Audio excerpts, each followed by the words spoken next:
It's Hammer Time! Estamos aqui depois de um longo hiato, mas a gente sempre volta, né, cara? Estamos aí. Junto comigo estamos nossos queridos companheiros Everton, Matheus e Felipe. Boa noite para todo mundo aí, beleza? E Fala aí, galera. aí? Hoje nós voltamos aqui, tentamos marcar essa última parte desse resumo do livro, praticamente quase, acho que desde o começo do ano tentando marcar, né? É, Não conseguindo, mas hoje, enfim, chega o dia que a gente vai falar sobre a última parte do cerco da Terra, o Fim e a Morte, volume 3, o livro mais aguardado, eu acho que das últimas décadas para 40K, né? Vamos fazer um breve resuminho aqui, um breve sinopse. Tudo se resume a este confronto final. O Imperador versus o Grão-Mestre, o War Master, o pai versus o filho, depois de 63 livros, mais ou menos, né, o Castelo? Eu acho que está sendo, estou contando mais ou menos. 60 e... Na verdade, eram para ser 64, mas na verdade viraram 66, né? Porque esse último são 3. É, aumentou em 3, né? Mais Primarch Series, né? Pelo menos 18 livros. Ah, sim, mais Mais, mais os dramas, né? Mais os os audiodramas. audiodramas, short histories e as novelas, né? Que são aqueles livros menorzinhos. É muita porra. É Eu ainda muita digo que coisa. ficou pouco e tá faltando. A Horus Heresy atinge seu clímax dramático após anos de guerra civil, e Imperador e Horus enfrentam-se a bordo da Vengeful Spirit numa batalha épica de lâminas, inteligência e vontade. Então agora nós vamos ver como o maior conflito da época se desenrola, seguindo os passos dos seus personagens favoritos na saga, enquanto eles tentam desesperadamente influenciar o resultado da batalha. O grande anjo Sanguinius foi morto na história passada, né? Foi morto pelas mãos do seu irmão. E a terra lá embaixo pega fogo, enquanto a própria realidade se desfaz. O maior bastião da civilização oscila à beira da aniquilação. Defensores desesperados se reúnem, unindo-se contra hordas de traidores raivosos. Lá embaixo, muitos heróis se degladeiam e um dos últimos redutos é mantido pelos Dark Angels, enquanto as hosts de Typhus, né, estabelecem o seu.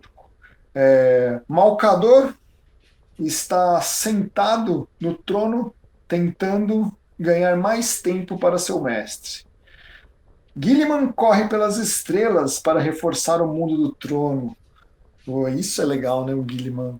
Bom, ele retornará às cinzas, onde um Warmaster, o caos acendeu a divindade, ou o Imperador terá triunfado, mas a que custo? Mais uma vez, escrita por Dan Abnett. E é isso, né? Eu queria fazer um breve resumo para a galera que não, ou que está entrando para Gaiato aí, de como a gente está nesse meio termo, né? Então, antes de a gente começar, eu acho que seria legal a gente dar um overview dos principais personagens, aonde que eles estão, onde que eles terminaram o livro passado, para depois a gente mandar pau. O que vocês acham? Pode ser.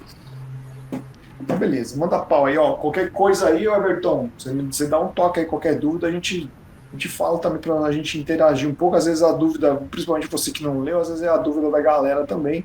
Então, fica legal essa interação aí. Tá bom. Manda pau. Bem, eu vou até usar o dramático personagem do livro aqui, né? Então vamos lá. O Emperor. O Emperor, no final do último livro, ele encontrou ali... Ele quase estava virando o Dark King, né? A gente falou isso. Ele renega esse poder porque o Loken, que é aquele Space Marine, é o último o último Luna Wolf, né? Ele ainda se descreve O último dos Luna Wolves e o filho preferido do Howard Lupercal. E ele encontra e o Lechu, que é aquele Space Marine que é um Space Marine, é um proto Space Marine que ficava com a Herda, né? Uhum. Uma curiosidade, ele é Lee-2, porque se você vê aquele Imperial Space Marine que saiu lá na década de 80, 90 e lançou de novo há um pouco tempo, que é um Space Marine com tipo uma arma de desintegração assim. O nome desse Space Marine, o modelo era Lee-2. E aí o Dan Abnett fez essa homenagem. Era L2, né? Porque na época você comprava tudo por catálogo, não era loja. Então no catálogo o código dele era LE2. Aí é o Lee-2, ficou Lee-2. E aí, e quem convence ele, né, é o Loken, principalmente o Loken, né? O Lee-2 também falou alguma coisa, mas é o Loken que o Loken fala aquela coisa, melhor morrer tentando vencer como humano do que igual a eles, né? E ele também tá lá com um custódio, o último custódio que tava junto com o Emperor. Esse custódio, ele sobreviveu até aí porque ele tinha uma marca do Malcador, o Malcador deixou uma marca protegendo ele. Bem, e aí eles estão aí, eles se unem e passam a andar tentando agora entrar na Vengeful Spirit, porque eles estavam naquela da Inevitable City, a cidade que nunca deveria existir. Era uma pocket dimension que estava dentro da nave, que lembrava várias partes de várias cidades. O que acontece é que, basicamente, o poder do Horus de tentar, ele basicamente unificou a nave, a Vengeful Spirit, com a Terra. Algumas partes no espaço-tempo da Terra. Assim. No espaço-tempo, só que isso criou outras coisas. Então você tem pedaços que são do passado extremo da Terra, tem coisas que são do futuro. É meio maluco. É uma coisa impossível. O Horus tá lá na nave, manipulando as coisas ainda, né? Esperando. Já acabou de matar o Sanguíneo, está lá esperando o nego chegar. O Malcador tá sentado e sofrendo lá no trono. Ele tá se esvaindo, a descrição é essa, né? Ele tá sendo queimado, burning, né? Ele tá desintegrado. O que segura, o que tá ajudando ele é que começa o protocolo lá, que é botar Psyker no trono, né? Pra queimar junto, e isso vai dando. Mas tá queimando assim, ó. O Vulcan começa a se sentir mal, porque é o Vulcan que autoriza isso, né? E era um plano, mas quem autoriza essa matança. O Vulcan fala que o cheiro de carne humana, de gente morrendo, é enorme no trono, assim, né? Porque ele vai botando pra morrer. E são centenas e centenas e centenas, e vai botando, e eles percebem que não tá funcionando, que o poder do Malcador, eles percebem pelos níveis, ele tá cada vez perdendo mais controle no trono. O Valdor tá ainda com uma galera dele, tá ainda com, tipo, sei lá, 30 ainda custódios, uns 50 custódios, alguma coisa, lutando ele foi parar numa área cheia de demônio, né? Aí ele vai, os demônios gigantes, eles entram dentro do demônio, matando, quase o nosso vivo. E ele vai sair disso aí e vai chegar aí ele chega na Inevitable City também, né? Todo mundo começa a chegar nessa Inevitable City. Porque o Imperador, ele fez o último chamado. Quando ele explode o Dark King, ele, junto da explosão, ele manda uma declaração que todos os leais tinham que se juntar a ele. Todo mundo tinha que resistir, né, também, na Terra, nego sente isso e tal. E todo mundo que pode começa a seguir como se fosse uma luz, né, que é exatamente essa presença do Imperador. Aí o Rogal Dorn, já no final do livro, ele consegue se livrar daquela Pocket Dimension do Khorne. Ele foi, esse arco do Dorn é fantástico, né, isso aí não precisa falar, ele é fantástico. E ele consegue arrebentar isso e encontra aquela feiticeira, né, aquela Perpetual feiticeira. E ele começa a tirar, né, as pedras e tal, e encontra ela no final. O Vulcan tá lá na sala do trono, pronto para botar o martelo, o símbolo. Dá a entender que é um amuleto, né? Um amuleto que ele carrega no encaixar. É do formatozinho do martelo, que se ele encaixa no trono, é a destruição absoluta de tudo. E explodir a Terra, né? Vamos dizer assim. O Diocletian, que é o último cara que tá, eu acho que com. É ele que tá, né? Com o Emperor, não, né? O Imperador é o Calcastes. O Diocletian é o que tá com o Valdor. O Valdor, isso.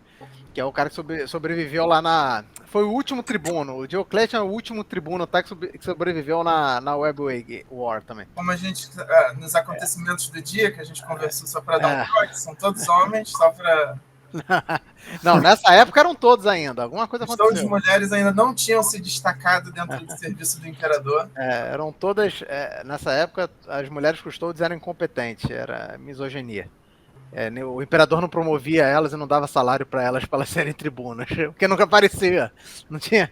Estavam só arrumando a casa do Emperor. Então, basicamente, os custodes, junto com a gente já falou aí do Constantine, ele tá com uma galera, e só a cara foda, né? Só os Ricanatói, os Procônsul, ele tá com uma galera assim, os caras tudo em Terminator Arma, ele tá com uma galera muito foda com ele.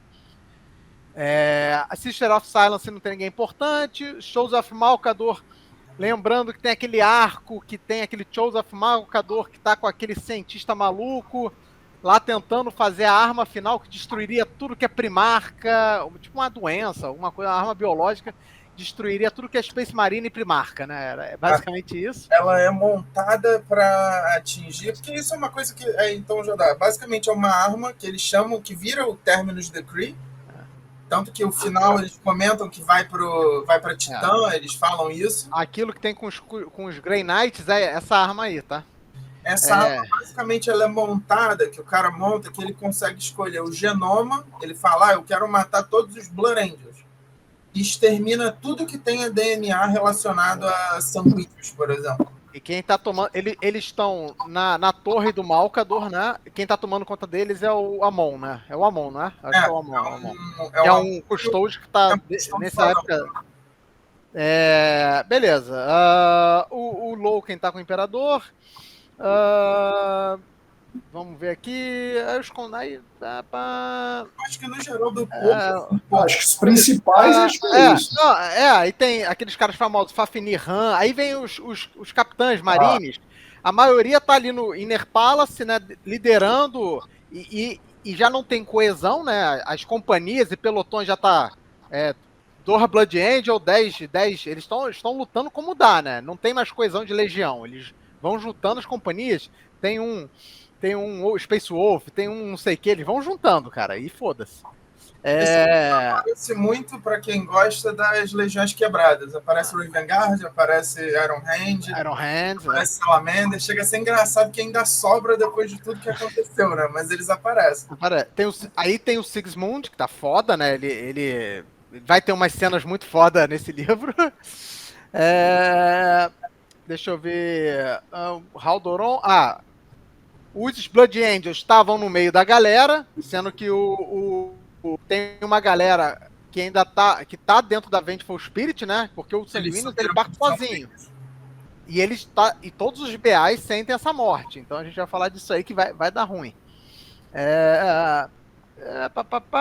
O Corswain tá lá, tá liderando os DAs lá no Astronomicon. Né, tá lá resistindo ao ataque da Death Guard, liderada pelo Typhus. Eu acho que agora... é o Frate que tá com o Sigismund. A Eufrate encontra o Sigismund ali no final. O Kyrios, o Siderman, ele tá numa biblioteca super secreta, cheia de coisas arcanas e procurando alguma coisa. Biblioteca pessoal do Imperador. E... Tá acompanhado pelo Ahriman, que o Ahriman ele para de... O Ahriman aparece, né? Aparece nesse livro. Ele tá dentro da biblioteca porque ele decidiu que o Horus vai ganhar, mas o Horus não vai querer o melhor para os Thousand Suns. Então ele decidiu que ele vai estudar a biblioteca do Imperador para achar uma resposta para o futuro. O Abaddon trouxe... ele consegue trazer as 2 companhias ou 3 companhias de volta para Vengeful Spirit, porque lá basicamente eu tava com Old Bearers, por incrível que pareça. E dos famosos, deixa eu ver se tem Death Guard, já falando Typhus. O Erebus tá fazendo as merda deles, nós vamos falar, fucking Erebus. E é isso, fechamos aqui. Nisso, claro. quem convence, a gente esqueceu isso. Além do Loken, quem convence é o Old Person, né? A gente esqueceu que naquele momento que ele convence o Imperador a largar, tá o Old Person e o John Grammaticus. Só que o Imperador fala, John e Old Person, vocês não têm condição de seguir agora com a gente. Vocês são humanos. E manda eles meterem o pé e recuar. E também tem a questão importante que o Imperador explica. Eles chegaram no Imperador como Dark King porque eles foram seguindo como se fossem uns nóizinhos que eles foram deixando. Uns nóizinhos num caminho. E o Imperador explica que o que aconteceu? Porque o Horus destruiu o templo, o conceito do templo, basicamente o passado, o presente e o futuro entraram num bolo só. Então, eles encontraram lacinhos que alguém teve que botar. Só que a única pessoa que conhece o caminho que eles traçaram são os próprios. Então eles botaram os lacinhos que eles mesmos seguiram. Então ele fala que eles têm que voltar meio que pro passado para continuar o looping. Porque se você não fizer isso, eles nunca vão chegar no Emperor e convencer ele a não ser o Dark King. Então eles vão ficar nesse looping, assim. É mais ou menos isso. Bem, e aí, beleza. Lembramos tudo. E o livro começa com o Guilliman, desesperado. O nego fala que ele a cada ciclo assim ele pede report e o nego tem que ir lá falar pra ele. Ele tá com uma armada tão grande, pra vocês terem noção, ele tava com uma armada com 320 belonaves de primeira linha, né? Vamos dizer assim, Capital Ships, né? Tipo, só de Grand Cruiser pra maior, entendeu? E ele tá lá perguntando, eu quero isso, até o momento que tem um pin da Vengeful Spirit, que é esse momento quando o Horus, ele fez aquilo, de ele se mostrar, né, até o Emperor subir também, né, e quando ele faz isso, o Guilliman, ele fala assim, caralho, confirma, ele fica desesperado, assim, confirma, não sei o que, blá blá, eu começo a confirmar, só que como o Horus quebrou o espaço-tempo e o caralho, ele começa a aparecer milhões de Vengeful Spirits na direção da Terra. Eles não sabem, mas eles pegam aquela direção e vão, né? Tipo assim. Só que não tem um local fixo, né? Isso que é foda. E é muito Guilliman, ele pensando, tipo, porra, vamos entrar no. Porque eles estão olhando onde era para ser a Terra e não tem nada, como se fosse um buraco negro, não tem. E o Guilliman fica naquilo, porra, o que eu faço? Aí ele fica tendo ideia, vamos botar todas as naves a, sei lá, uma certa distância de cada uma, entrar nesse buraco e ficar tentando dar sinal. E os ultramarinhos ficam falando, metade da frota vai ser destruída em... Eles ficam naquelas discussões do teórico e prático. Teórico, prático. Eles ficam assim. E aí, no final, ele fala, eu quero solução, não sei o que, vamos seguir. E ele vai parte pra cima. E aí, ele só aparece nisso, né? Só nessa parte, assim, pra mostrar que ele tá perto, mas ele nunca consegue. Aquela citação que o Lion e o Russ estão vindo correndo atrás. Beleza. Bem, aí a gente vê... o Ahriman aparece, né? E ele começa a fazer leitura de cartas, né? Começa a ter isso aí. E ele vai puxando e começa a aparecer uma nova carta. Que é a carta do Despoiler. Quem é o Despoiler? São aquelas cartas de tarô, né? Quem é o Despoiler? É o Abaddon. Então, já é o caos, parecendo que as coisas, talvez o futuro esteja indo para outro lugar, não mais com Horus, né? Já começa a aparecer o Despoiler. Depois vem o Dorne encontra a mulher e ela fala para ele, que é a Katei, né? A Katei. E ela explica o que aconteceu, blá, blá, blá, blá. E ele fala assim, eu preciso que você volte e consiga a ajuda que for. E por quê? Ela, nessas experiências de quase morte dela, basicamente, ela volta a ser a mulher que ela era mentalmente antes de ser pega ali pelos Old Bearers, né? Pelo Erebus e tal, pra ser transformada nessa feiticeira. Ela meio que é quase curada por essa explosão do Emperor, né? Que o Emperor faz aquela explosão de cura, né? E porque ela, quando ela fica presa, porque explode uma montanha que estavam com Erebus, usam a Enúncia, e ela fica presa embaixo de, sei lá, 3 toneladas de pedra, e ficam falando que ela meio que Porque ela tá esmagada, ela morre, aí porque ela é perpétua, acorda, morre, e fica nesse ciclo, porque o tempo tá quebrado, semi-eternamente até o Dorne chegar e tirar a pedra de cima. E ela parte, que ela conseguiria sair, ela parte para tentar voltar para a Terra, né? Para tentar trazer ajuda. Ela fala assim: você tem que trazer ajuda, você tem que trazer ajuda. Acaba que ela vai voltar, e onde é que ela vai sair? Ela vai sair junto com essa galera que tá lá com a Eufrates, né? Não é isso? Não, onde é que ela sai? Não, a história dela ela encontra desde o primeiro End the Death, a gente fica seguindo um grupo. Aqueles soldados. É como se fosse uma coronel que ela estava tomando conta de uma prisão. E quando deu uma merda, ela simplesmente chegou para os prisioneiros e falou: cara, vocês vão morrer aqui ou vocês vão lutar e tentar viver? E ela organizou, tipo, um bando de bandidos. Uns conscritos, assim. Uns conscritos no negócio da guarda e os caras fazendo coisa pra caralho, matando, segurando, e ela meio que se junta com essa galera. Mas ela se junta, mas é através dela, o poder psíquico, ela é muito... Dela que vai emanar a tal do... porque ela começa a conversar com o Olanius. E é dela que o poder, esse chamado, né, que vai de pedir ajuda, vai se espalhar. E, na verdade, através dela... E qual é a mensagem dela? Vocês têm que crer no Imperador. Ele precisa... O Imperador agora precisa da humanidade. Um imperador que precisa viver, que começa a ficar sendo repetido. E é nisso que começa a ter o poder da fé, né? E que vai dar empower pro Emperor, e a gente vai ver mais na frente que dá o poder para ligar o Astronomicon de novo, através de um lance aí. Mas, então, já começa o poder da fé, né? Já começa a gente ver isso aí, né? Emoções influenciam na Warp, né? Que dá poder, né? Uhum. Bem, a gente vai ver... aí vem. Aparece o Valdor. Aparece a seguinte conversa. O Abaddon com Erebus.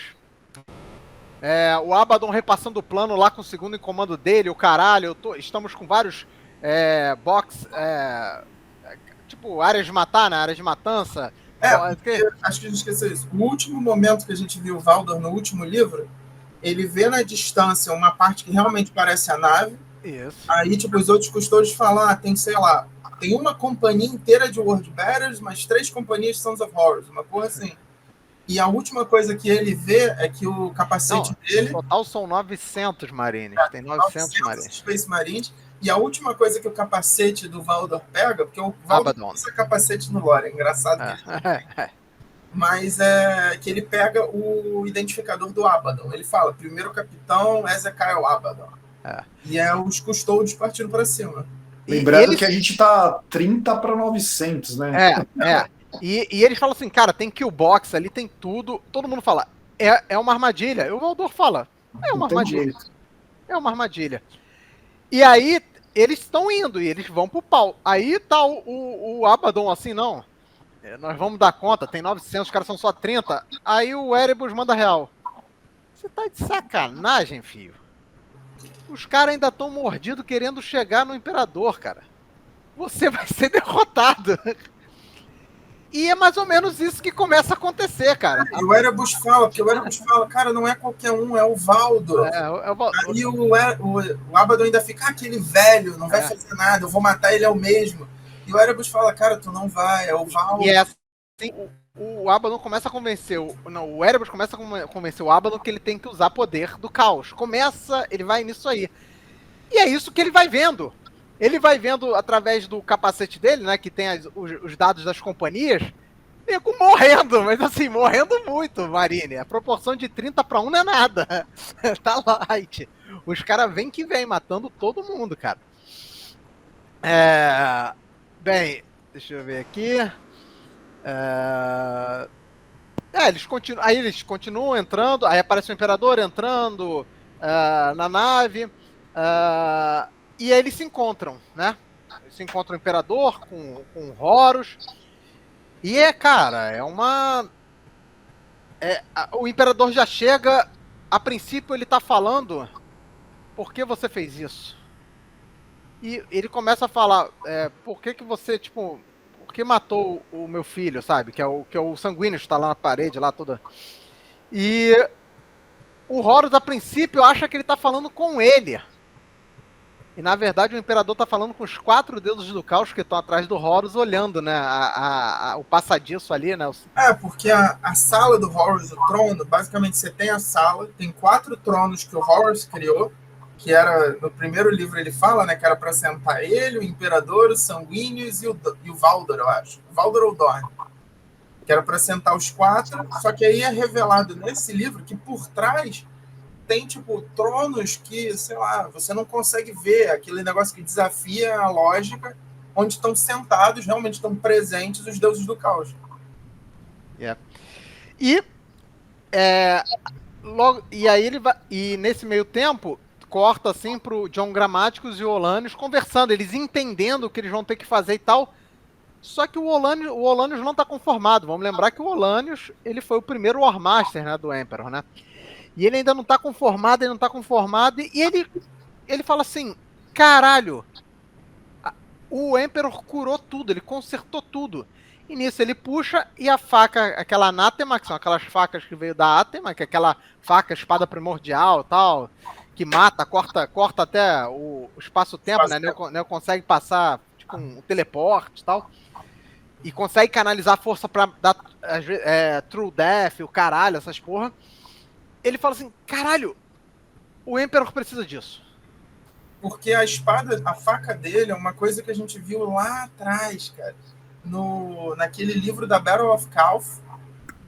Acho que é Betrayal of Calth, não é? Tem o Betrayal of Calth. E é lá atrás que ele pega essa faca de um Wordbearer, no final do livro, e quando ele pega a faca, ele fala, meio que tipo, essa é a faca, foram profetizadas que essa faca tiraria, acho que era 8 vidas. 8 vidas, E ela já tinha tirado 7, então tinha meio que essa 8ª morte profetizada na faca. Só que ela estava toda ferrada já, tipo, porque ela fez de pedra, então ela já estava sem nada. Só que o poder do Imperador deixou ela nova. E aí ele fala, Grammaticus, você tem que cumprir a missão de continuar ao longo da história passando as fitinhas. Não, eles vão juntos. Eles começam. Não, eles vão... Aí eles descobrem isso, aí eles começam a entrar no desespero. A gente tem que voltar. Isso. E eles querem cortar o espaço-tempo para achar o Imperador. Isso. Aí eles conseguem falar com a Acre, por aquela comunicação, e ela ajuda a usar o poder deles para direcionar num ponto... Para achar o Emperor. É um ponto de energia que ela acredita que é o Imperador, é o Horus, mas é o ponto. Isso. Aí os dois juntos cortam o espaço-tempo e entram. Eis o problema. Os dois, quando eles entram, eles saem nos pés do Horus Lupercal. Que energia que tinha. Então começa, né, só que isso vai acontecer isso é mais... ainda um pouquinho, assim, porque começa a discussão do Emperor, né, com o Horus. Ele acha que é com ele, como eu falei, ele fica why? Aí e o Horus fica falando, tipo assim, pai, você não sei o quê. Ele tá achando que ele tá falando com ele, mas ele tá falando com os deuses do caos, né? Why? O Horus, ele tá completamente perdido na realidade. Ele realmente abraçou essa ideia que ele virou um deus, que ele tá na mesma altura que os outros, e ele acha um absurdo que o Imperador não vê. O Imperador vê ele como uma criança uma criança segurando a arma, meio que ele não tem maturidade para usar o poder que ele tem, meio que ele só usa à toa. Ele fala com Loki, né? E ele percebe, né? Porra, o Emperor trouxe você porque ele sabe que você vai mexer comigo, bababá. Né? Bem, vamos pra... Nisso, a porradaria começa, né? Vai começar a porradaria. E, cara, é poder assim que a gente não... A porradaria tá em outro nível, assim, do que a gente já viu, né? Só um detalhe, antes disso, o Emperor, antes de chegar na sala do Lupercal, tem uma cena que é engraçada. Tem uma companhia de marines e 3 Leviathan Dreadnoughts dos Old Bearers protegendo a porta, né? Pra chegar no Horus. E o Emperor destrói 100 marines e 3 Leviathan Dreadnoughts numa só, assim. Morre! Aí morre. Não, e o pior é que eu acho que é mais que 100 marines. É tipo uma companhia inteira. É uma companhia, Gente, armado, Terminator, Predator, vários Leviathans e tal. Aí o Loken, tá todo mundo junto, né? O Loken fala, pô, o que a gente vai fazer, sei lá o quê? Aí do nada, quando ele olha, o Imperador só levanta a mão e solta uma... Mas eles iam pro pau. O Loken e o Leitil se preparam assim, vamos morrer, foda-se. Aí o Emperor mata geral, com raios, O Imperador lança uma bola de energia que acaba. Mata todos os World Bearers ali e ele nem para, ele só segue reto. O nego tem que correr pra tentar chegar perto dele. Mas enfim, a porradaria começa, cara. A porradaria é muito tosca, cara. É muito foda porque a porradaria, só pra vocês entenderem, ela vai do início do filme, do livro, tá mais ou menos aqui na posição 25% do livro, até os praticamente 90%. O livro é a porradaria entre eles. E essa porradaria, pra gente resumir, assim, em termos de coisa, ela, ora, tá ali no meio físico, ali acontecendo a porradaria, os dois se curam o tempo todo, né? Não adianta, um bate no outro, o outro se cura, outro. Só que o Emperor vai ficando cada vez mais fraco e o Horus não. A porradaria vai passando no espaço-tempo também. E às vezes vai aparecer. Quem olha, vê coisa assim, tipo um lobo contra não sei o quê. Não sei. Até as formas de lutar se tornam meio oníricas, né? De vários universos, né? Não é só naquele universo, várias coisas. Tem uma hora que eles começam a lutar que é como se eles estivessem usando o tarô.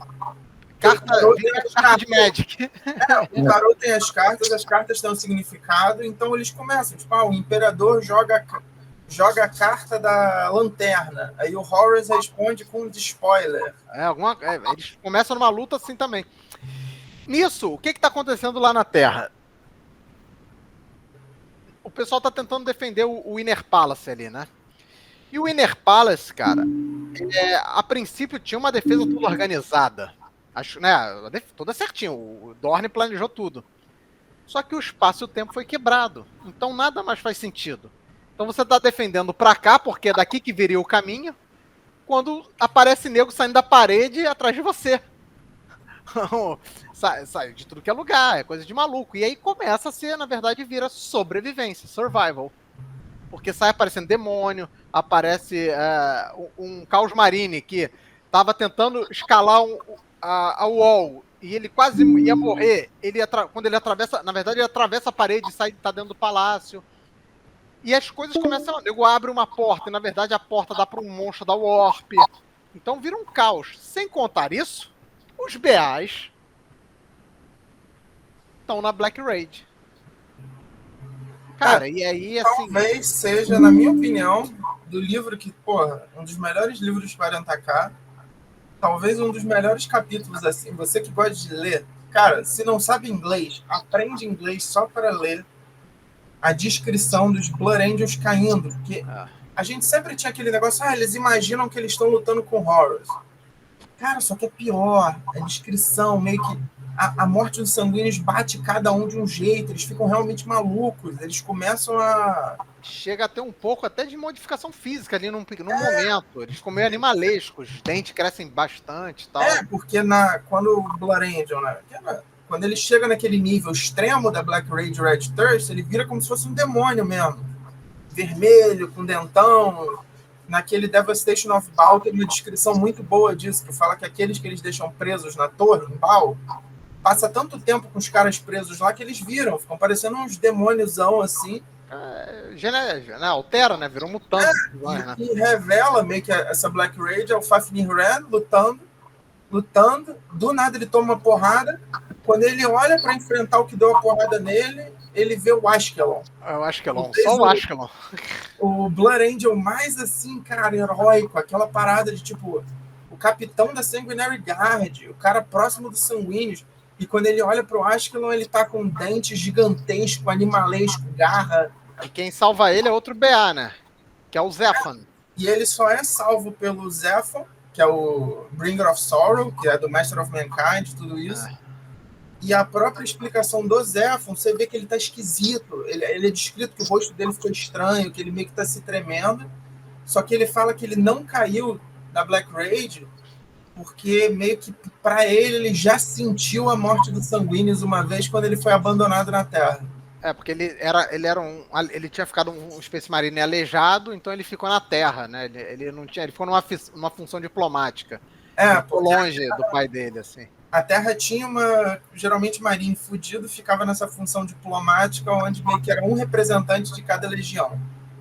E assim, então os BAs estão malucos, a porradaria tá cantando, e tá o Sigismund levando, já junto com a Elfat Keller, levando aquela multidão, que são milhões, já em nível de milhões de pessoas que eles falam, 3 milhões, sei lá, andando em direção ao norte. Eles falam, vamos ao norte.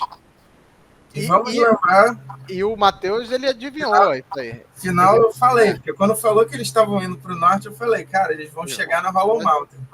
E eles chegam na Hollow Mountain, que é onde tem o Astronomicon. Mas tem uma das melhores cenas de todas. Que tem uma companhia de marine que tá quase se fudendo, ou tem uns marines, e de repente chegam o que seria parecido com os BTs de hoje em dia, né? Já chega uns veículos pintados de preto, com cruz, o caralho, que é o Sigismund liderando e salva esses marines, ali salva algumas coisas. E numa dessas conversas, alguém pergunta pra ele, que eu já não lembro perguntar. Então, ele chega na Hollow Mountain, e a Hollow Mountain tá sediada pela Death Guard. Isso, ele já chega aí. Pelo meio da Death Guard, ele tenta fazer o esquema dele, porque qual era o esquema do Sigismund? Acha o líder, mata e o resto quebra. Só que a Death Guard já tá tão nurgle que quando ele corta o líder dos caras ao meio, eles ignoram, os caras continuam lutando. E até uma puta de uma luta. E é uma puta de uma luta, porque ele descobre que o cara é imune a tudo, menos tipo porrada, então ele mata o cara com o cabo da Emperor Sword ao invés da lâmina. Com aquela, o guarda-mão, né, que dá espada. O guarda-mão, ele mata. Vai e enfia na cara dele. Aí ele meio que se encontra com os Dark Angels, que eles saem da Hollow Mountain, terminam de quebrar aquele grupo de Death Guard para liberar para o Sigismund entrar. E quando o Sigismund entra, ele encontra o Corswain. E o Corswain meio que chega pro Sigismund. O Corswain suspeito pra caralho, que ele tá fudido. Do nada aparece esse cara falando que é o Sigismund e tal. E não faz sentido, porque eles estão muito distantes da cidade. Porque a Hollow Mountain é do outro lado, é longe pra caralho. Aí ele chega assim, ele fala pro Sigismund, por que você tá tão longe da linha? Eu até peguei aqui, ó. Sigismund pergunta assim, you leave the line in the heart of the battle to shepherd civilians. Aquele negócio, bem Corswain, bem DA. Porra, tá tomando conta de civil? Aí o Sigismund responde, I never left the line. I am the line. Cara, isso é muito foda. Onde eu tiver é a linha. É muito foda. O Sigismund é muito piroca. Bem, ele é bom porque ele é um Dark Angel simpático, mas mantém a babaquice da facção. Essa galera da Elfat Keller entra, né, é recebida na montanha, e todo isso que sobrou ainda dessa tropa que tá com o Sigismund entra também para ajudar, então. Eles não sabem por que estão lá, mas sabem que foram guiados, alguma coisa guiou, e ele fala, vamos proteger aqui. E aí eles começam a resistir juntos às invasões dos Death Guard, né? Essa confusão toda, o Cypher, que é o Zaharian, ele já estava tentando acelerar o processo de reacender o Astronômica, e no meio dessa confusão ele descobre que é uma parada maneira. Tem um cara que é um cego que está seguindo a Killer desde o primeiro livro. Que é um dos caras que trabalhavam nessa porra. E depois, quando do nada ele comentando, mas não tem como saber, sei lá o que, o cara meio que se levanta e fala, eu sou um representante sênior dos navegadores, né, dos caras que faziam todo o trabalho da Hollow Mountain. Dos astropatas mesmo. Dos astropatas. Aí eles levam um cara lá pra dentro para ver se eles conseguem... Porque aquilo, se acendeu o Astronômica... Aí, beleza. Aí, é engraçado, volta assim o Loken e o Letu, e quem tá ali vendo o Imperador lutando com Horus. E aí é legal, porque o Letu fala, caramba, eu já vi esse tipo de arte marcial, né, de luta com os Eldars. Eu nunca vi alguém lutando tão bem contra a espada quanto um Eldar, que é o Emperor, né, descrevendo o Emperor lutando. Porque ele fala que ele foi numa vez com a Herda, ele foi num Craft World, dá a entender isso aí. Cara, a porradaria vai comendo entre os dois. Só que o Emperor vira e mexe, toma uma pior, né? E ele já não cura tão bem, já fica com o braço quebrado, toma uma porrada e tal. E pra gente, assim... e tem um detalhe. Cada porradaria que o Horus, tem uma hora que ele começa a dar, ele vai tirando 100 anos de vida, descreve assim, do Emperor, né? O Emperor, ele tá deixando o Emperor muito fraco, muito fraco. Até o momento que nisso os Custódios aparecem eles lutando, mas se ferrando. Mas daqui a pouco eles veem alguma coisa se movendo e matando Marine pra caralho. E quando vê, é o Dorne chegando, mas alcança o Valdor. O Valdor e os Custódios estão avançando, aí do nada começa a descaralhar tudo. O mundo vira de ponta cabeça, o Custódio é preso na parede, e aí vem o Abaddon completamente tomado de poder do Dorne. Junto com Erebus. Junto com Erebus. E aí o Valdor começa a ver, tipo, eles prendem um Custódio de cabeça para baixo, assim, todo em metal, e o Abaddon só chega e corta a cabeça do cara fora, o cara imóvel. E chegando para cima do Valdor. E aí tem a parada. A espada do Valdor conta a verdade absoluta da pessoa quando ele pega na pessoa, né, com a lança. Tem uma hora que ele vai dar uma porrada no Abaddon. Ele quase mata o Abaddon, né? O Erebus salva, né? O Abaddon segura a lâmina da lança dele, e o Valdor vê, tipo, aniquilação, a descrição, uma parada toda pesada, que ele vê, tipo, a ruína do universo, uma porrada de coisa, meio que olhando nesse verdadeiro ser do Abaddon. E aí os Custódios estão se fudendo, eles meio que assumem posição defensiva, os que sobraram, só sobraram 4, o Valdor mais 4, eles assumem uma posição defensiva e o Valdor fala, cara, se for pra gente, o Valdor tá fudido. Tem alguns que estão atrás deles, ficaram pra trás, lutando lá ainda, porque não acompanharam. Entortou, ele tá fudido, mas ele fala, cara, olha só, cada um da gente que morrer vai matar 5, a gente só vai sair daqui matando o Abaddon. E parte pra cima. Aí meio que tem até uma parada que é maneira que eles descrevem, que por mais que os caras do Sons of Horus estejam com o poder do caos pesado, tem uma descrição que eles falam, eles não conseguem lidar com a coragem dos Custódios. É uma bravura, é tipo uma parada que meio que o poder do caos não consegue quebrar os caras. O Valdor, ele é atravessado por espada, por não sei o que, ele fica todo arrebentado. E nisso o Dorne chega, arrebenta, aí o nego começa a recuar, e o Dorne, enquanto o Valdor começa a conversar, aí ele dá notícia pro Dorne que o Sanguíneos morreu. Ele tem certeza disso, né? Vamos dizer, ele tem assim. Ah, não, ou o Dorne que dá. Não, que a Aka falou pro Dorne e o Dorne acho que fala pro Valdor. Né?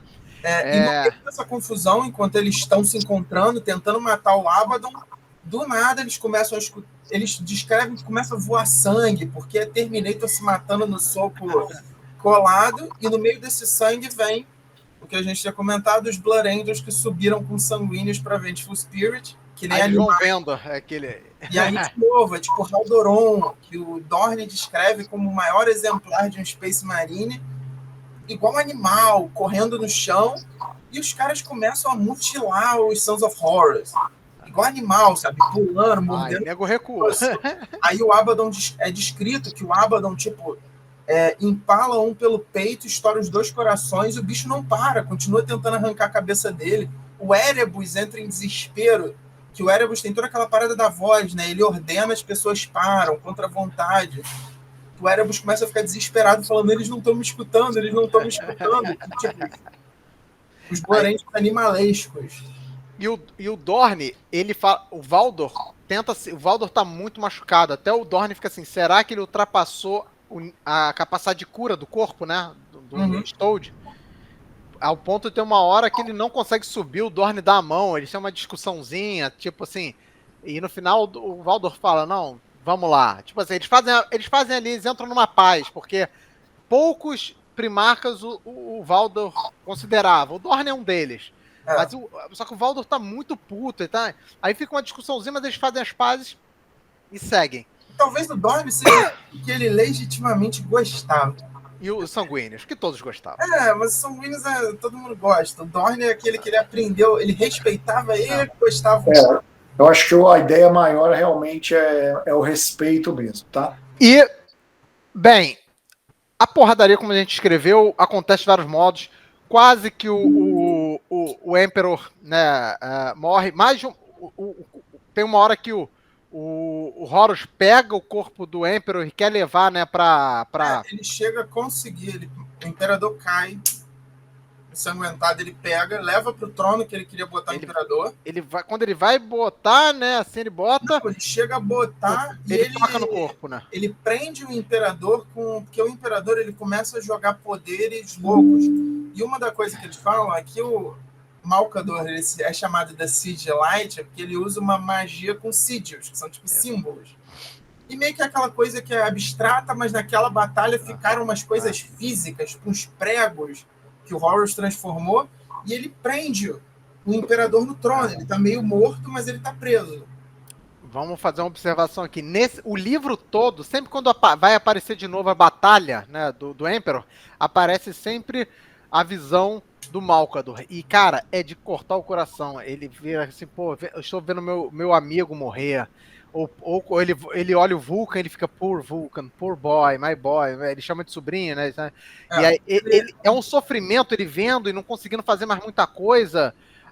Tem um momento que ele consegue, aí ele gasta quase toda a energia dele, porque ele começa a botar mais Psyker lá pra morrer, aí ele consegue, por um momento, influenciar alguma coisa, até o Horus fica, né, mais uma das coisas do Sigilite e tal. O Horus, ele tá sempre estressado, porque ele tá vendo pequenas coisinhas, o tempo todo, ele fica, caralho, o Sigilite não para. E mesmo assim, o Emperor tá abaixo do Horus, que ele tá com o poder dos 4 deuses, mas o Emperor dá muito dentro dele, assim, mas consegue.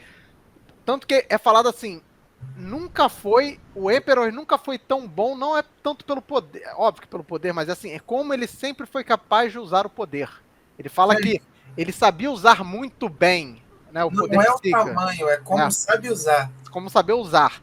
Então, mesmo abaixo do Horus, ele dava dentro do Horus, assim, ele conseguia horas, as artimanhas e tal. Horus é uma criança, ele tava com poder suficiente para trazer o irmão de volta à vida, que foi o Ferros Manos, e ele trouxe um irmão que ele amava, que ele queria, ele trouxe puramente para sacanear o sanguíneo. Traz o espírito ali. E aí, nisso, o Emperor consegue puxar um pouco do poder e dar uma porradona no Horus, né? Que ele tipo... Só que ele não podia pegar muito, porque ele não quer virar o Dark King. Tem esses lances. Ele começa a fazer essas coisas. Às vezes o Horus chega perto dele, ele agarra o Horus, puxa o Arc Power dele. Dá um porradão nele. Só que nessa ele fica preso no trono. Só que quando o Horus está perto de dar o golpe final... começa a aparecer os heróis. O último custódio, o Cal Kestis, procônsul, e depois tem uma descrição maneira. O Malcador fala que durante toda a vida dele, o Cal Kestis, ele foi o guarda que ficava no pé do trono, do lado do imperador. Dia após mais dia. Próximo. Ele para na frente do Horus.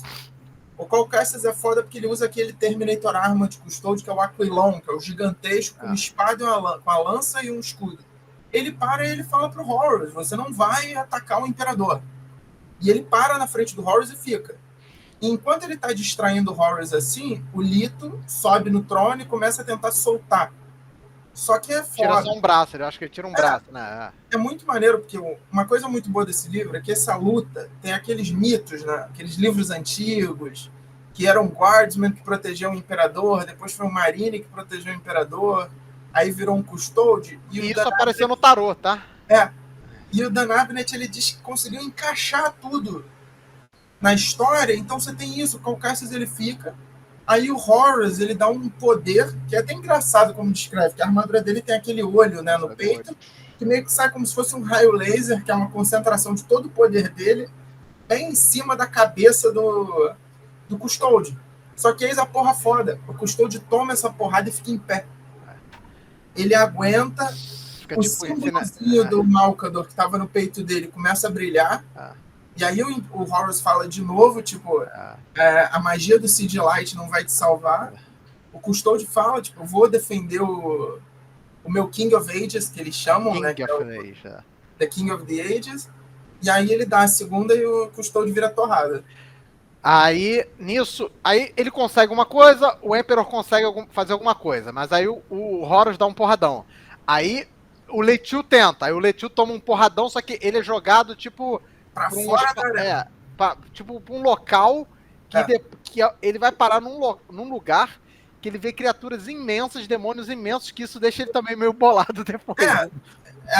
Quando eu li, que a gente até discutiu isso na hora, o meu entendimento é que quando ele olha pra cima, falam que ele vê coisas impossivelmente altas, né? Eu sempre achei que ele caiu na parte da arena de onde os deuses do caos estavam assistindo. Que a parte que ele descreve, que ele fala, que ele olha e é impossível, sabe? Ele não consegue ver o final, só que ele sente que a coisa que ele caiu embaixo está olhando para baixo para ele. E aí ele tenta voltar, né? Ele vai ter que ver os demônios. Né? Que acontece aquilo que a gente falou e chega o Olanius Persson com o John Grammaticus. Ele manda o John, você tem que ir embora. Eles chegam no pé do Horus, entre o Horus e o Imperador. O Grammaticus entra em desespero, porque o Grammaticus é um escandaloso. Só que o que acontece? No momento de desespero, o Grammaticus lembra que quando o Persson deixou ele ver as memórias dele, ele aprendeu a palavra de enúncia que o Persson usou para explodir a Torre de Babel. Quando ele e o Imperador descobriram a Torre de Babel, eles descobriram que lá a torre inteira falava enúncia e tinha uma palavra lá. E ele cospe, ele grita essa palavra de enúncia contra o Horus. E dá um porradão no Horus. E dá um porradão de tipo, o Horus cai e desmaia. Ele fala que é uma montanha negra. Quebra a armadura, não sei o que e tal. E aí a orelha sangrando. E muito engraçado o Grammaticus desesperado. Eu acho que ele não morreu, vamos embora. E aí eu falo que não vai. E ele vai ficar do lado aí mesmo. Que ele não vai, que quem tem que terminar a tarefa de colocar os laços vai ter que ser o Grammaticus. Pro resto da vida. Para o resto da vida. Porque aí é uma questão importante. O caminho ficou curto para eles chegarem no Imperador porque o espaço-tempo comprimiu. Se o Imperador ganha e o Horus morre, esse espaço-tempo que está comprimido abre. Então, você começa a ter que ficar tipo assim, vou ter que botar um lacinho na pré-história. Outro na Grécia Antiga. Outro lacinho na Grécia Antiga. E nisso, o Grammaticus vai embora, o Horus levanta. Não, aí ele levanta, mas ele começa a falar com o Imperador, meu senhor, vamos, levanta, meu amigo, não sei o que. Aí ele fala assim, eu prometo. Aí ele começa a chorar, né? Porque ele vê que no final o Emperor também estava certo, de certo modo, entendeu? E ele fala assim, eu não vou te abandonar dessa vez, levanta, eu juro que eu não vou te abandonar. Ele fica assim, eu não vou embora dessa vez, não sei o que. Porque é aquilo, todos os primordiais que meio que deram um passo atrás com o Imperador é porque ele era muito apressado, método muito brutal. Só que meio que naquele momento ele viu o que ele chama do Old Four, né? Os velhos quatro. Ele vê os deuses assistindo, ele vê o monstro que eles criaram e ele fala, cara, o Imperador tá certo. Aí ele dá na mão sem o Horus ver, né? Alguma coisa. Ele bota a faca na mão do Emperor. Ele pega a mão do Imperador, porque o Imperador tá sem responder, tá completamente morto. Ele aperta a mão do Imperador com a faca e ele até descreve que a faca é minúscula na mão do Imperador. E ele fala... nisso, ele vai pra frente do aí tem a cena do Guardsman apontando uma lasgun pro Abaddon. O Imperador tá morrendo, ele solta, porque o Imperador começa a fazer isso. Como ele não pode falar, ele começa a soltar a carta de tarô para se comunicar. E ele solta pro Persson 2 cartas, que é a Lanterna e o Guardsman. Que aí o Persson ele bota a Lanterna no peito do Imperador e bota o Guardsman no peito dele falando, eu vou te proteger. Aí tem aquela cena, ele descarrega a Lasgun contra o Horus e aparentemente o Horus evapora ele com evapora da existência.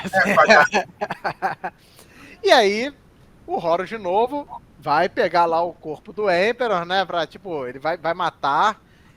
E aí tem a cena, né? Aí não, nisso, vamos lá, aí nisso aparece o Loken. Mas antes do Loken acontece lá na Hollow Mountain com Astronômica. Os Dark Angels estão lutando, eles estão fodidos, porque a Death Guard a gente conhece aqueles poderes que deixa a galera desmotivada e descobrem que o Typhus está fazendo o que eles chamam a Canção da Morte, que é um poder, né, de Nurgle que está apertando o Astronômica, por isso que não está conseguindo nada. E no meio dessa confusão, tem uma hora que o Cypher está fazendo os estudos lá para acender, e do nada a Killer começa a rezar. Eles estão rezando lá. A rezar, uma centena assim em volta dela começa a rezar, pedindo... Mas centelhas começam a aparecer na parede. O imperador não pode morrer, o imperador não pode morrer. E quando ele olha, o astronômico dá uma acendidinha. Aí ele fala, cara, bora, pega a milhão, todas as pessoas que você trouxe... É engraçado assim, o que você tá fazendo?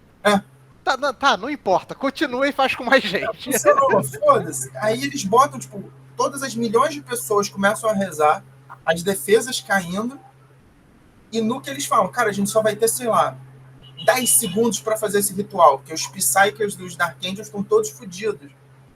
Aí, nesses 10 segundos, eles fazem, rezam, o Typhus aparece. E aí, com tudo, aí o Typhus vê que vai ter, e aí ele parte com uma carroça, uma charrete de ossos, e ele vai subir na montanha para entrar. E isso, começa o ritual, ele mata os 2 Psykers do GDA, fala que descreve que cortou ao meio, descreve que ele arranca a perna do Cypher fora, que fode ele também. Só que o que acontece? O ritual começa, aí parece que tá normal, deu merda. As pessoas levantam. Os fiéis começam a flutuar. E eles não param, eles continuam cantando. O imperador precisa viver, o imperador precisa viver. E aí todo mundo começa a brilhar e a Killer começa a perceber que as pessoas estão virando pó, queimando. E aquilo reacende o Astronomicon. Mas é com a morte de mais de 1 milhão de pessoas que é descrito. Aquela alma, aquela energia. Porque é descrito que primeiro solta um raio, que eles descrevem até que tem, sei lá, 10 quilômetros de largura, que sai e fura eternamente no universo. Aí fala que esse negócio dura só 30 segundos, tanto que tem uma cena do Fafnir que ele vê o negócio brilhando e ele fala, tipo, porra, é igual a tudo nessa guerra. A gente tem uma esperança de 10 segundos e vai embora. E do nada a porra reacende mais forte do que nunca. E é tão forte que eles descrevem que queima... O raio, inclusive, passa na Vengeful Spirit também, dá um poder. 5 naves dos traidores. E no que queima, o Horus se distrai. Ele vê a frase, ele vê. E no que ele se distrai, a pessoa que ele vê, ele explode a cabeça do imperador, ele chega no corpo lá, desce a massa dele, estoura. E no que ele matou o imperador, ele tá indo botar o corpo no trono, o Loken para ele. Aí ele arrebenta o pescoço, ele quebra o pulso, uma mão, ele quebra, ele dá ele bate, né, com a coisa que arrebenta as costelas. Não, metade da cara dele perdeu o Emperor, que é aquela cara, né, que aparece, que é a cara que tem o olho bonito. Aí no que ele tá arrastando o corpo do imperador, o Loken para ele, e o Loken manda real para ele, fala, pô, cara, olha o que... Tá bom, você ganhou. Você matou seu pai tá morto, porque na cena que descreve o imperador tá morto. Ele fala assim, ele ainda não tá... Ele tá pra dar a última coisa. Não, mas isso aqui ele dá a última coisa porque o imperador fez aquele corpo falso. Sim, não, mas digo assim, ele fala, e aí, você vai ganhar isso como?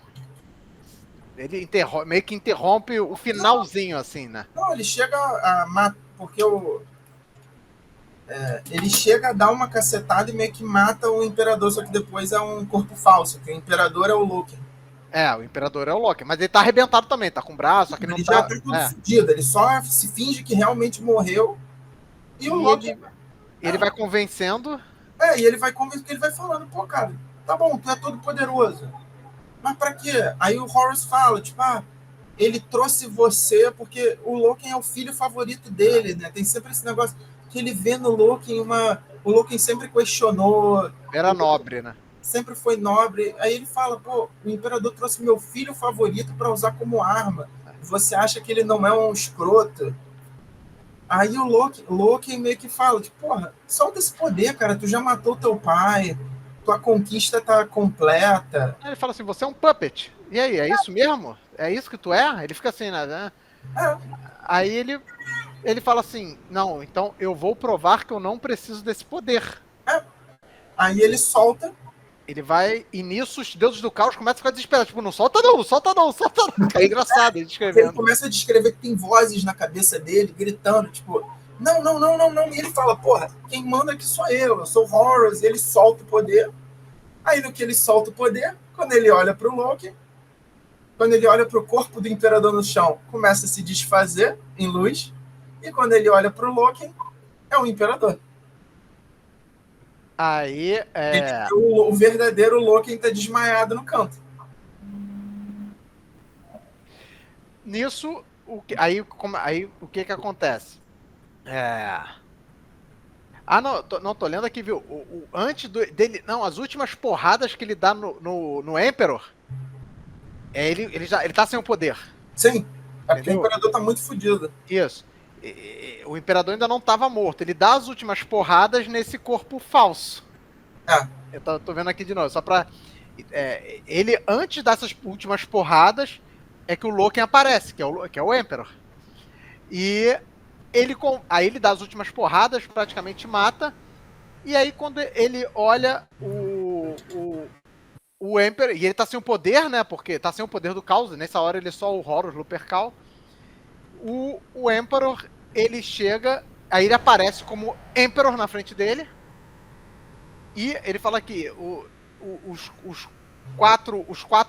Old Four, né? Começam a ficar desesperados, começam a enviar poder pra ele. E nesse momento ele enfia a faca, né, no bucho do Horus. E aí vem, né? Mas é porque basicamente ele, mesmo com ele entregando o poder, ele ainda tem uma lutinha com o Imperador. Que o Imperador parte pra cima dele e meio que mostra que o Imperador é poderoso, mas ele tá fudido. Então mesmo o Horus sem o poder, ele ainda dá umas lesões. Mas nisso, o Imperador, ele finalmente usa a arma que agora o Horus não tem, que é poder psíquico, que fala que até o olho dele que sobra começa a brilhar. Ele meio que joga aquela... que é a descrição de poder invasão psíquica da mente, que é aquela agonia absoluta, que bota o Horus de joelho. Aí quando o Horus cai de joelho, o que ele olha pra frente e vê é o Imperador com a anátema na mão, aquela faca. E o Imperador... Mas... Só que nesse momento ele é o Horus de início. Sim. E aí ele fala assim. Ele fala que ele olha pedindo pra ser morto. Mas antes disso, assim, ele fala uma coisa, né? O Imperador, que muita gente tem confundido. Ele fala, I wait for you and I forgive you. Que é quando ele vê, quando é o Horus. Ele não tá falando isso no futuro, ele tá falando naquele momento. Eu espero você e eu te perdoo. É que naquele momento é o Horus, de novo. Não é que o nego tava fazendo teoria de conspiração, que ele tá falando que ele vai esperar I will wait you. Não é. I wait for you and I forgive you. E nisso ele enfia a anátema, né? É fantástico, porque a última descrição desse capítulo é um pai mata o filho com uma pedra. É o que é, porque a representação da Warp é a coisa mais boba. Então, realmente, no final é um pai matando o próprio filho usando uma pedra. E vem aqui, ele fala o seguinte: pai, o nego entender, não, o nego tá com uma história. Não, ele não destruiu a alma. A descrição é pura essa. O poder sublime é tão grande, é um poder, é uma explosão psíquica de tão profunda magnitude que aquela que concentrada naquela lâmina, a lâmina que consegue essa Ancient Blade que conduz energia, e o The Fireball Flash tem uma explosão que é mais iluminada, mais forte do que toda a criação.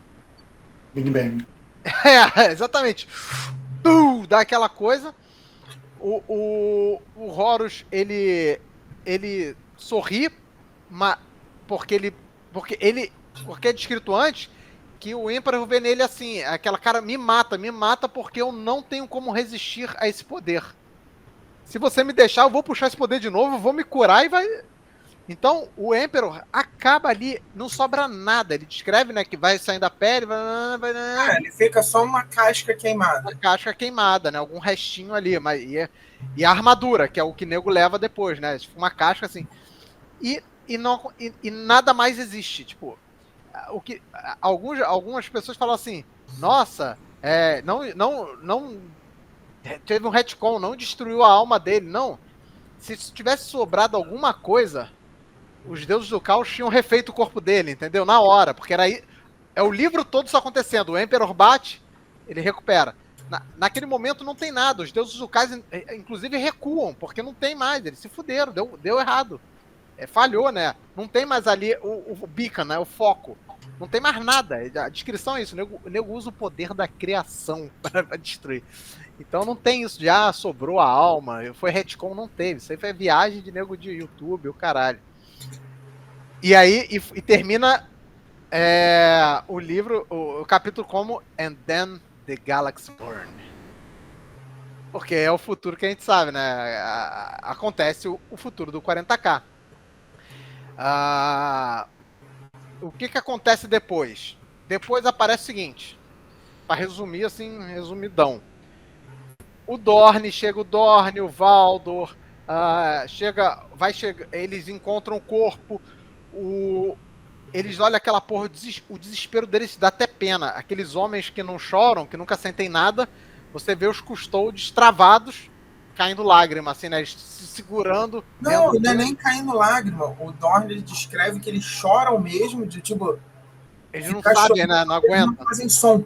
Meio que eles só fazem o movimento. Só que o próprio Dorne também entra em desespero, assim, né? Só que o Dorne entra naquele método dele de... racionalização. É o autista, né? Ele vai.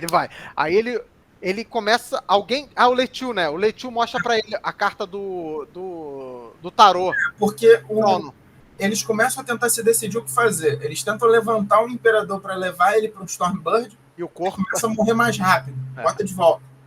Aí chegam os Blood Angels, meio que saíram daquela doideira. Quase que dá merda, né? Nego caralho. Aí outros querem partir pra cima deles, só que o Dorne fala, tipo, olha o rosto de novo. E olha o Haldoron tá na merda. Ele entra numa sala, vê o Sanguíneos morto, o Imperador morto, o Horus morto, e nisso, nessa confusão, eles tentando chamar o teleporte, não conseguindo. A Vengeful Spirit se desprendeu da Terra, só que no processo ela tá se destruindo, tá explodindo, descaralhando. E daí que aparece o Lito, descrevem que a armadura dele tá brilhante, como quando você aquece muito metal e ele esfria, como se ele estivesse queimando. Ele fala pro Rogal Dorne ir na sala de troféus do Horus, pegar a do Ferros Manos, e nisso ele começa a achar as cartinhas do tarô. E ele fica olhando, tipo, lanterna, sei lá o quê. O Valdor chama ele de imbecil, porque o Valdor é o Valdor. Só que o Dorne... Porque o Dorne tem essa parada que ele já viu tanta merda que por mais que ele não acredite, ele sabe que tem razão, ele começa a seguir a cartinha do tarô também. E quando eles seguem, a carta do tarô leva até a única peça que sobrou do último custódio do Imperador, que é o peito. Porque descreve que o peito da armadura Aquilon é tão grosso que aguentou. Aí quando o Dorne encosta, né, para ver, o símbolo do Malcador começa a brilhar e o povo da Terra consegue o Teleport Lock para salvar o povo da Vengeful Aí leva os BA, eles fizeram, né, uma maca de metal com uma porta fizeram uma maca pro Imperador, fizeram uma maca para carregar o corpo de sanguíneos, e aí eles são para aquele lugar. E nesse momento aparece o Malcador falando assim, caralho, eles estão entendendo errado.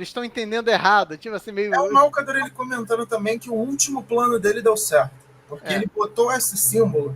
A última garantia do último poder do Sid Light seria trazer o amigo dele de volta para casa. Que é o que ele fala, eu consegui trazer o meu amigo de volta. Ele não voltou como eu queria, mas eu consegui. E assim, que o Imperador, ele pede para ir pro trono, porque ele bota a cartinha, né? O Emperor, ele sabe que ele tem que ir pra lá pra proteger a Terra, pra entrar lá e defender lá o Webway Gate, né? O Malcador fala, tipo, cara, se eles soubessem o que eles vão fazer com ele agora, porque o Dorne, ele o que o Dorne pensa, o Imperador vai sentar no trono e vai curar. O Warp se curar. Só que o Malcador fala, cara, se o Dorne soubesse o que ele vai fazer com o Imperador, ele não faria. Se o Valdor soubesse. E aí ele fala uma parada muito maneira, que o Imperador fudido no trono era um plano. Era o último plano, se tudo der merda, o Imperador... ele aceitava, ele falava, cara, ele falou pro Malcador em algum momento, se tudo der merda, Porque muitos não entendem. O nego fala assim, o Imperador era... Tem um momento que você vai vendo no Siege, né?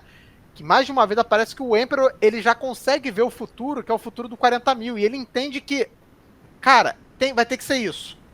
Porque já deu merda. O meu sonho de futuro já acabou. E isso vai ter que acontecer agora. Nem que no futuro coisas aconteçam de novo, né? O Age of Heroes, né? Alguma coisa volte, os primarcas, etc. Mas ele já estava vendo aquele futuro. Ele sabe que aquilo pode acontecer e ele aceitou também. Então, você venerado, você não sei. Ele já tinha aceitado aquilo, entendeu? Era assim. E eles botam o Emperor. É uma correria e tal. É descrito todo o Malcador vendo, né? Todos chorando, Vulcan chorando, o Dorne, o Valdor chorando de novo. E eles botam ele lá. Aparece a Terra, vários combates separados dos caras do caos sendo agora expulsos, né? E aí descreve que aquela sequência de meses depois nunca se viu tanta vingança, né? Os legalistas, né, varreram a Terra atrás de tudo que era... Eles vieram assim... Escrito, isso que eu achei brutal. Porque chega também os Ultramarines, se tivesse sobrado mais 1/3 dos defensores, o número de defensores foi, sei lá, 900. Se tivesse sobrado 300 a mais, eles falam, nenhum traitor teria saído da Terra vivo. Eles só saíram porque os loyalistas, né, morreram tanta gente que eles fisicamente não conseguiram pegar todo mundo. Aí não conseguiu sair e tal. Aparece o Abaddon com os Tech Marines e uns caras lá tentando... eles conseguem, né? Porque a gente sabe que... e tem isso. O Loken ficou para trás. Ele fala, vou ficar para terra, porque ele quer ficar com o corpo do Horus. Porque ele vê, tipo, o Horus não morreu como o Arch Betrayer do caos. Ele morreu como o Horus que ele amava, que é aquela parada do sorriso. O Abaddon chega. O Abaddon chega. Os tenentes ali do Justarin. Os tenentes do Justarin queriam matar o Loken. O Abaddon não deixou, fala que não é mais matar Son of Horus. Mas porque o Abaddon também ele tá cansado, cara. Tu vê que ele tá assim, cara, eu não aguento também, sabe? É que todo mundo tá cansado. E ele tá assim, caralho, chega, cara. Também. O Loken faz uma oferta, fala que se o Abaddon se render, ele consegue convencer o Dorne a perdoar os Sons of Horus. Ele fala que, tipo, porque E nesse momento que ele tá fazendo isso... O Abaddon, o grande medo dele, ele fala o Guilliman. Ele fala, cara, tu acha que o Avenging Sun, até usa esse título dele, né? O Avenging Sun vai deixar a gente que matou o pai dele ficar vivo. E ele fala, não, eu convenço o Dorne me adora, sei lá o quê. Aí nisso eles basicamente decidem que o Abaddon vai assumir. O Abaddon fala, eu nunca vou ser feito de escravo. Diz a pessoa que imediatamente está prestes a ser feita de escravo pelo caos. Que depois ele vai falar assim, tá, aí tem a cena escrota, que é o fucking Erebus. O Loki é um dos personagens mais foda, ele tá no papo com o Abaddon. Eles basicamente decidem que o Abaddon, ele vai seguir o caminho dele, só que o Loki vai junto. Puramente que o Loki fala, cara, eu vou ser tua consciência, tu não vai fazer merda quando eu estiver perto, porque tu vai me escutar. Aí nisso que o Loki fala isso, ele toma uma facada pelas costas, atravessa a merda do Erebus. E o Erebus, e o Abaddon fica puto, puxa a espada, tá prestes a matar o Erebus, e o Erebus fala que é porque toda morte gera um eco. Aí é revelado que a morte do Loken causa o nascimento do Samus. Que é aquele demônio lá dos primeiros livros, do primeiro livro e tal. Aquele demônio do Samus está atrás de você, Samus está em todo lugar, Samus está em tudo. Que é que perseguia o Loken. E ele fala assim, e aí termina assim, o Erebus falando, cara, você tem que aprender uns negócios aí, cara. E o Abaddon... porque fala que o Abaddon já tá sentindo um vazio. Quando ele fica assim, ele tem aquele poder que a gente escreveu, né? Que ele foge com os Toads e tal. E depois ele volta ao normal. E fica uma sensação de vazio nele. Desse poder do caos. Então você já vê que o Abaddon tá começando ali ele tá começando a virar o The Spoiler, né? Tá sendo corrompido. Aí, beleza, acaba esse arco. Na Terra tem essas coisas acontecendo todas, né? E basicamente, cara, deixa eu até ver aqui, mas... Não, é basicamente isso. Tem o Guilliman descobre, parte a todo caminho. A frota que está escondida em Júpiter, são todas as grandes naves, né? A Phalanx, quando estoura o Astronômica, eles falam, cara, foda-se, vamos. Aí até um Imperial Fish fala, porra, mas isso foi uma armadilha. A mulher vai falar, cara, se for uma armadilha, a gente já perdeu. Tu quer viver na galáxia fodida? Interessante aqui, olha como é que o Dorne pensa. The throne is his only chance, né? O trono é sua única chance. Vai salvá-lo, vai restaurar ele, vai manter ele. Aí nisso aparece, nisso aparece o Malcador, vendo ele falando isso, né?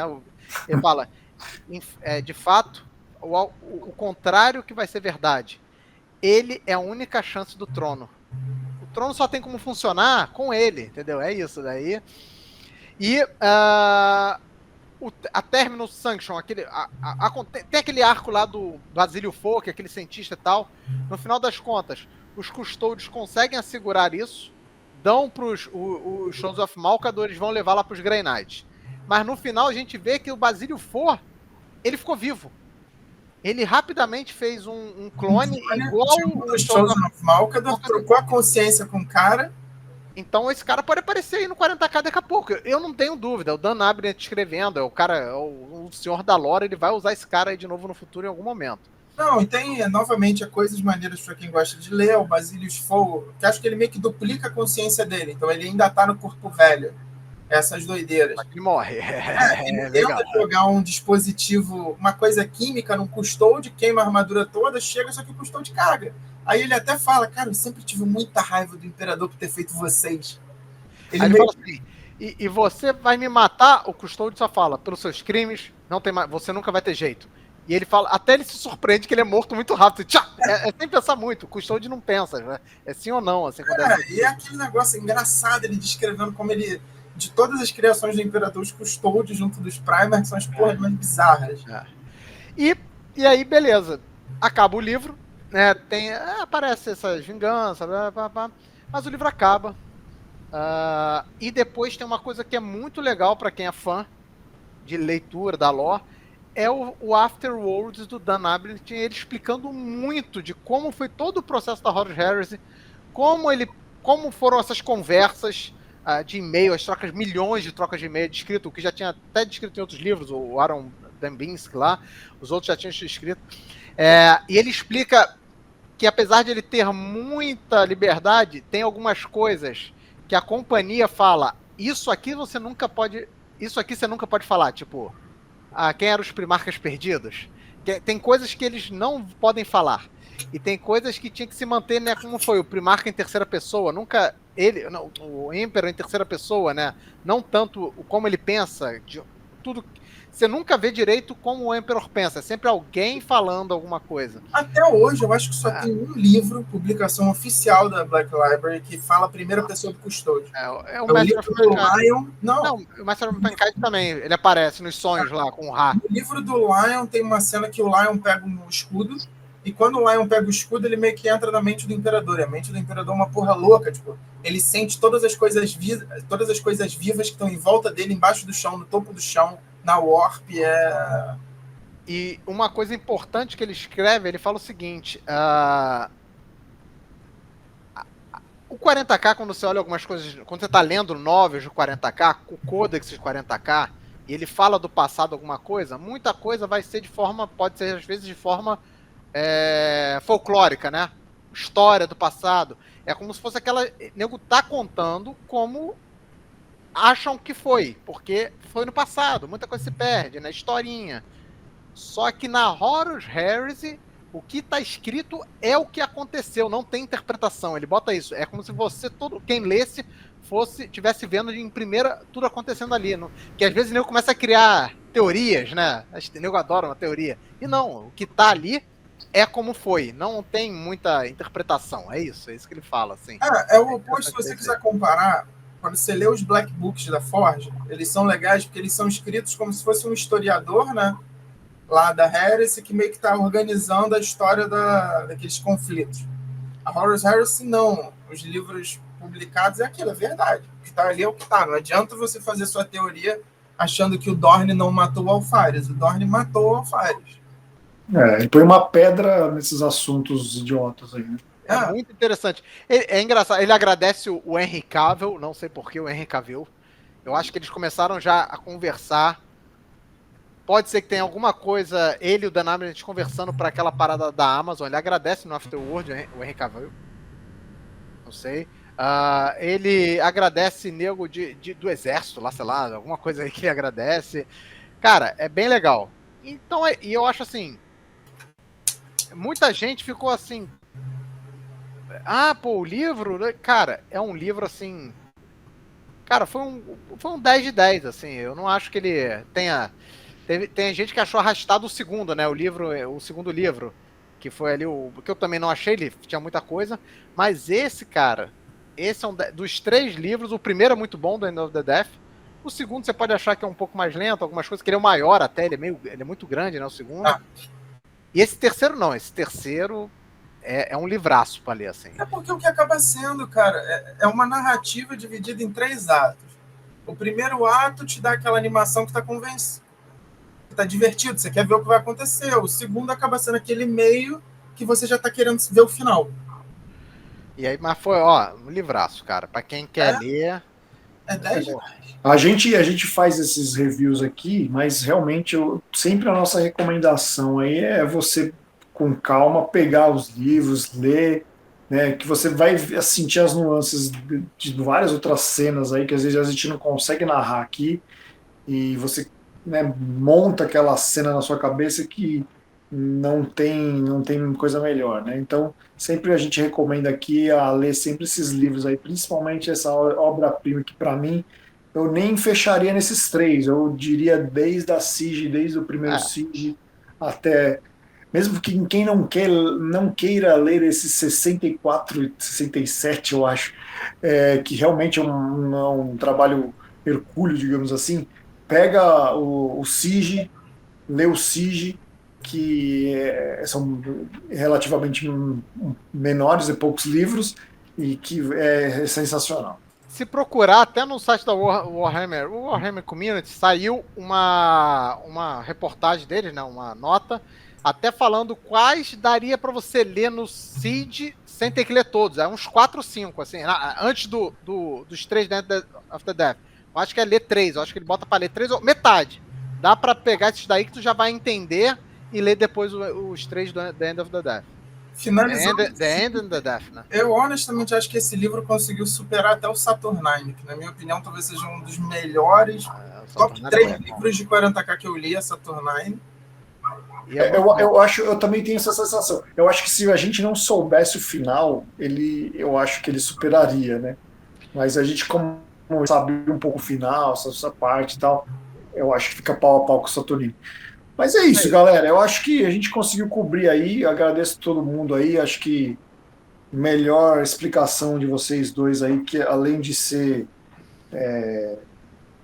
conhecedor aí do lore, a gente é entusiasta, né? Então ficou perfeito aí essa explanação de vocês aí. Queria agradecer mais uma vez o Everton aí para finalizar essa edição aí. E a gente volta com mais reviews de livro aí, assim que a gente puder, tá? A gente tem uma grande possibilidade de livros do futuro, né? De linkar essa parte da morte, como até o mesmo Castelo falou, com esses outros personagens aí pro 40k. Eles já anunciaram que eles vão soltar coisas, parece ser algumas coisas do The Scoring. Eles falaram que vão pegar algumas batalhas dessa época. Eles não vão fazer toda. Então, quer dizer, ainda vai sair coisa legal aí. E a gente tá aí no canal. Deixa aí sua dúvida, seu comentário aí pra gente ver se a gente consegue mais energia para fazer os próximos vídeos aí. Beleza, galerinha? Putz, agradecer demais aí, Matheus. Agradecer demais, Felipe, Everton. Beleza? Semana que vem a gente já se encontra. A gente bate um papo pessoalmente. Então, galerinha, um abraço aí para todo mundo. Valeu. Valeu, obrigado. Até a próxima. Valeu.